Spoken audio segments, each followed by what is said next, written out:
Hello and welcome to another edition of CryptoVice TV. Today we're going to talk about why Bitcoin is not a bubble. If you want to follow us on Twitter, you can check us out, CryptoVice1. We're also on YouTube, as you are probably watching the video on YouTube. And we have a website, CryptoVice.com. Like this video, share this video, and subscribe to our YouTube channel just to get videos like this one.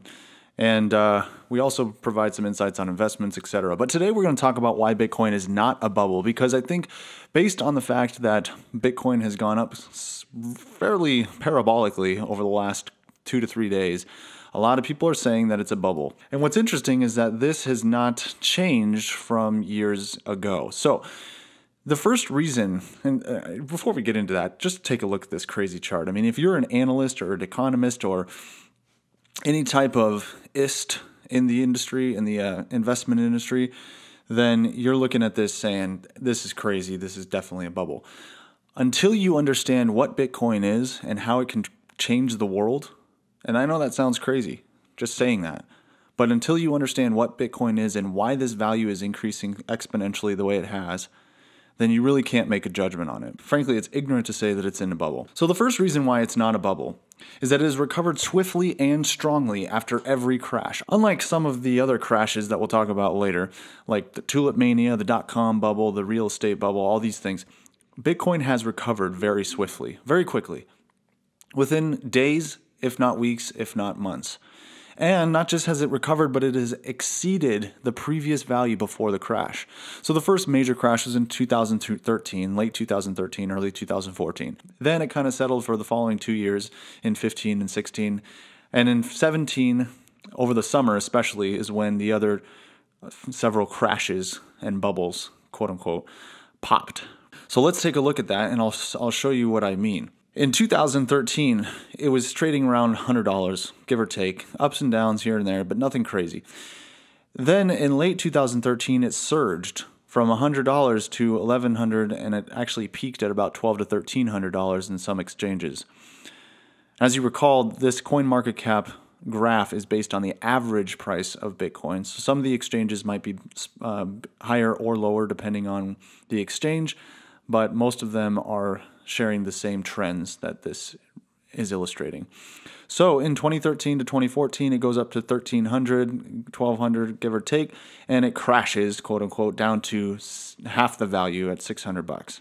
Then it continues to go down for the following couple of years, and it settles right around $250 to $300. Then for a couple of years, it decides to consolidate until 2016, when it starts to ramp up a little bit more. And at the end of 2016, actually a year ago today, it was at $750.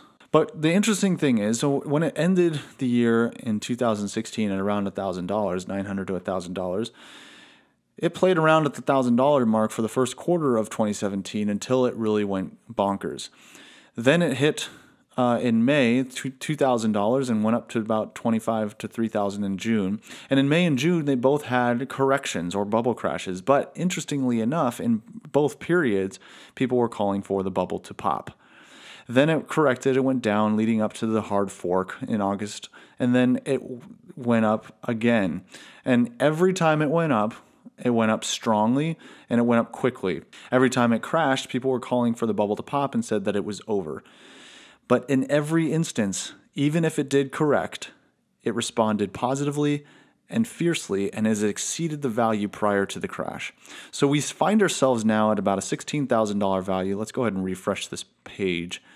Yeah, it's hovering right around $16,000. And where it goes from here, nobody really knows.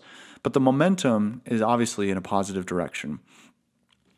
What we'll find in the next few days is how Bitcoin responds to the futures that are going to be able to be sold starting Sunday, December 10th, and then again December 18th with CME.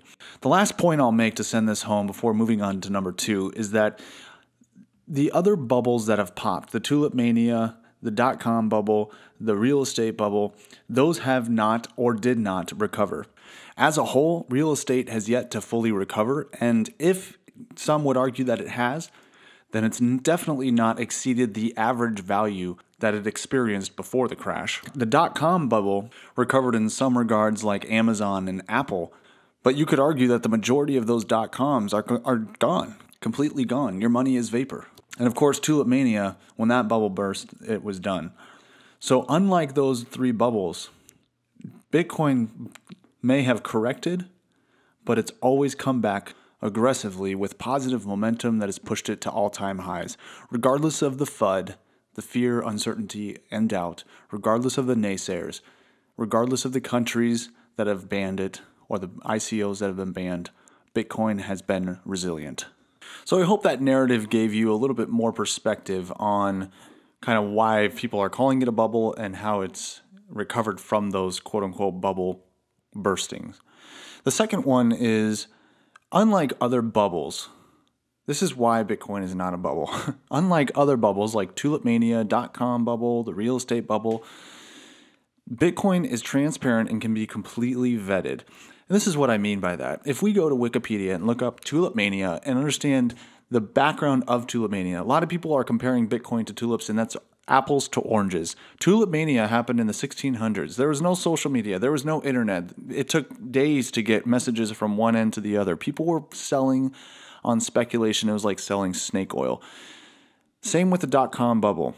In the late 90s, mid to late 90s, people were selling .coms and buying .coms and trading online and IPOing out of pure speculation with really no business backing whatsoever. I mean, not so much of a white paper, let alone financials or a business plan. There was really no proof of concept and very little support to go research on the business behind the website. The real estate bubble was kind of the same thing, where people were buying houses, selling houses, getting loans that they had no business getting because the banks were fudging numbers and approving people who had no business getting approved. And the reality is that the common folk had no idea what was actually happening because they could not get the information. And this was documented in that movie, The Big Short, where only a certain level of people in organizations and elsewhere had access to the information that allowed you to understand the gravity of the situation and the fact that people just couldn't pay their loans. They were either going to default based on interest rates rising, or they just didn't have the income to support such a high mortgage.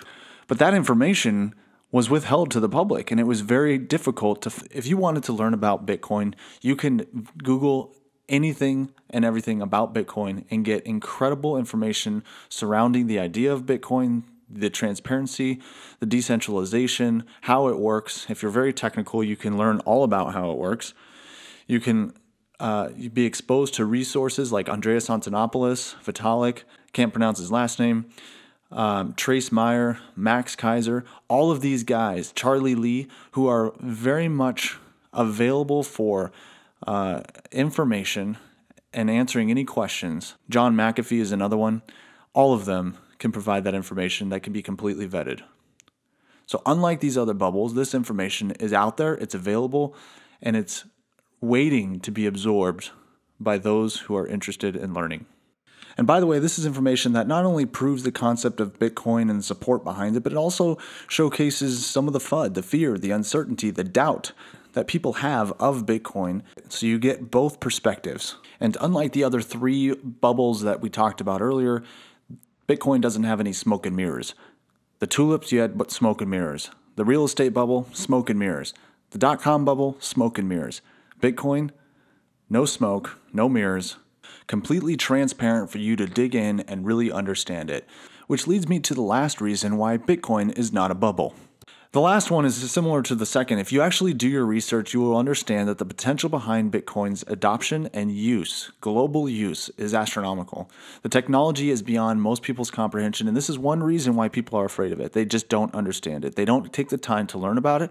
They don't understand it. They don't understand the feasibility and the usability of it. And as a result, they're scared of it. And the easiest thing to do is just to say that it's a bubble and it's going to pop.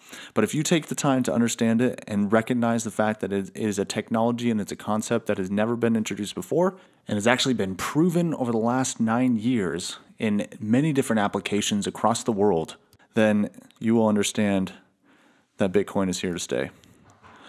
So that's everything I've got. Thanks for joining. Thanks for watching the video. Have a great day. Subscribe to our YouTube channel, and we'll see you next time.